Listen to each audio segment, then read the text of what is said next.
केला बेचने वाली चुड़ैल। एक बार की बात है, जादूपुर नाम के गांव में करतब दिखाती एक औरत एक रेड्डी के लिए गांव में आती है। आइए आइए मेहरबान कदरदान, खाइए रोहना के ताजे ताजे केले। कभी खाए नहीं होंगे ऐसे केले। पीले पीले केले खाइए। ये कहकर रोहना हाथों में 4 केले लिए उन्हें सर्कल में जोर जोर से हवा में उछालती हुई करतब दिखाती है, जिसे देखकर आसपास के सारे बच्चे अपने अपने मम्मी पापा से उस औरत के पास जाने की जिद करने लग जाते हैं। पापा, ऐसा तो सर्कस में बॉल से होता है ना, ये आंटी तो केले से कर रही है। चलिए ना पापा, देखते हैं। रोहना एक पतली सी तार पर चलती हुई केलों से करतब दिखाती है। आते जाते सभी लोग बाहर रुककर उसके करतब देखते हैं और वाह वाही करते नहीं थकते। जैसे ही एक आदमी पास आकर उसे पैसे देने लग जाता है, तब वो कहती है, अरे नहीं नहीं साहब, मैं करतब तो बच्चों के मन को बहलाने के लिए करती हूँ। धंधा तो मेरा केले का है। पीछे देखो मेरी रेड्डी, जो भी मेरे केले खाएगा मेरी तरह चुस्त दुरुस्त और तंदुरुस्त हो जाएगा। पता चलता है क्या कि मेरी उम्र 55 की है। अरे पर ऐसे ठंड के मौसम में कोई केला क्यों खाएगा? ये ऐसे वैसे केला नहीं है साहब, ये शरीर में गर्मी देते हैं। ठंड को दूर भगाए जो भी रोहिणा के केले खाए। पापा, अगर मुझे केले नहीं मिले तो मैं घर नहीं जाऊंगी। तभी उसके पापा कहते हैं कि बेटा, केले ठंड में कभी गर्मी नहीं देते। ये सब कहने की बातें हैं, सामान बेचने का तरीका है इनका। पर पिंकी नहीं मानती। मैं केले खाऊंगी। पिंकी की जिद के आगे नत्थू हार जाता है और उसे केले खरीद कर दे देता है। पिंकी खुश होकर केले घर ले आकर खाती है। अब मैं भी करतब करूंगी, कितना मजा आएगा। जादुई केले। पिंकी पहला केला खत्म भी नहीं करती कि वो बेहोश हो जाती है। दूसरे केले से एक काला धुआं आता है और रोहना चुड़ैल बनकर बाहर निकल आती है। मेरे भूतिया केले बच्चे न खाए, ऐसा हो ही नहीं सकता।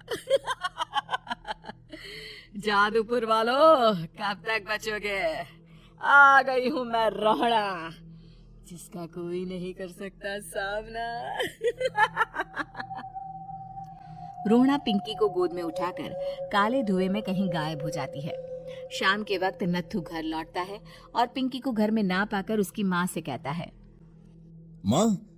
माँ पिंकी कहाँ है? अरे बेटा, उसे तो तू सुबह करतब दिखाने ले गया था ना, फिर कहाँ वापस आए तुम दोनों? मुझे लगा तू उसे अपने साथ मंडी ले गया होगा। हे भगवान, मेरी बच्ची कहाँ गई? मैं उसे घर ही तो छोड़कर गया था माँ। नत्थू गांव के घर कोने में अपनी बेटी को ढूंढता है, पर उसे वो कहीं नहीं मिलती। परेशान होकर आके रो रो कर नत्थू हिम्मत हार कर घर लौट आता है। अगली सुबह रोहना फिर से करतब दिखाने आती है और इस बार पिंकी की तरह रोनी केले खरीद लेता है।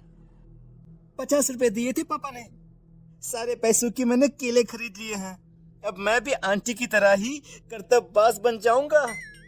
यही सोचते हुए रोनी केले खाता है और पहला अकेला केला आधा खत्म भी नहीं करता कि चुड़ैल उसके सामने आ जाती है। मेरे साथ चलने का समय आ गया है रोनी। ये तो बस शुरुआत है। अब इस गांव के सारे बच्चे धीरे धीरे मेरे कब्जे में होंगे, एक बच्चा भी नहीं बचेगा। ये कहकर रोनी को गोद में लेकर काले धुएं में अदृश्य हो जाती है। इसके बाद हर रोज गांव में से कोई ना कोई बच्चा गायब होता, पर ऐसा क्यों हो रहा है किसी को भी समझ में नहीं आ पा रहा था। रोज की तरह अपनी बेटी पिंकी की तलाश में नत्थू गांव के एक तालाब के पास बैठा रो रहा था। कहाँ गई मेरी पिंकी? शकुंतला के जाने के बाद एक वही तो मेरा सहारा थी। अरे उसकी आत्मा कोस रही होगी मुझे कि मैं अपनी बच्ची को संभाल भी नहीं पाया। नत्थू ये कहता हुआ रो ही रहा था कि तभी तालाब में से उसे शकुंतला की आवाज सुनाई देती है। कहाँ थी तुम शकुंतला? हमारी बच्ची और सारे गायब हुए बच्चे रोहना के कब्जे में हैं। वो बच्चों को जो केले देती है उससे बच्चे बेहोश हो जाते हैं और उसके कब्जे में आ जाते हैं और वो उन्हें ले जाकर काली दुनिया में ले जाती है। पर वो ऐसा क्यों कर रही है? ये मैं नहीं जानती, पर उस दुनिया का रास्ता मैं आपको बता सकती हूँ। जहाँ ये नदी खत्म होती है वहाँ एक केले का पेड़ है। उसके नीचे एक दरवाजा है, वहीं से रास्ता जाता है उस दुनिया का। ये कहकर शकुंतला की आत्मा गायब हो जाती है। गांव के सभी लोग झुंड बनाकर उसी रास्ते से काली दुनिया में चले जाते हैं और वहां देखते हैं कि सारे बच्चे वहां काम कर रहे थे। पापा मुझे ले चलो यहाँ से। पापा पापा। सभी बच्चे अपने मम्मी पापा से लिपट जाते हैं। तो तुम लोग यहाँ तक आ गए? क्यों हमारे बच्चों को पकड़ लिया तूने?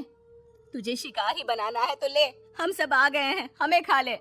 नहीं, मुझे बच्चे चाहिए। मेरे बच्चे के बदले तुम लोगों के बच्चे। क्या मतलब? मैं इसी गांव में रहने वाली एक औरत थी। केले की चोरी के इल्जाम में मेरे बेटे को गांव वालों ने इतना मारा कि वो मर गया। उसी दिन मैंने ठान लिया कि गांव वालों का भी वही हाल करूंगी। कुछ दिन बाद बेटे के चले जाने के दुख में मैं भी मर गई और मेरी भटकती आत्मा एक चुड़ैल बन गई। और फिर मैंने बदला लिया तुम सबके बच्चे छीनकर।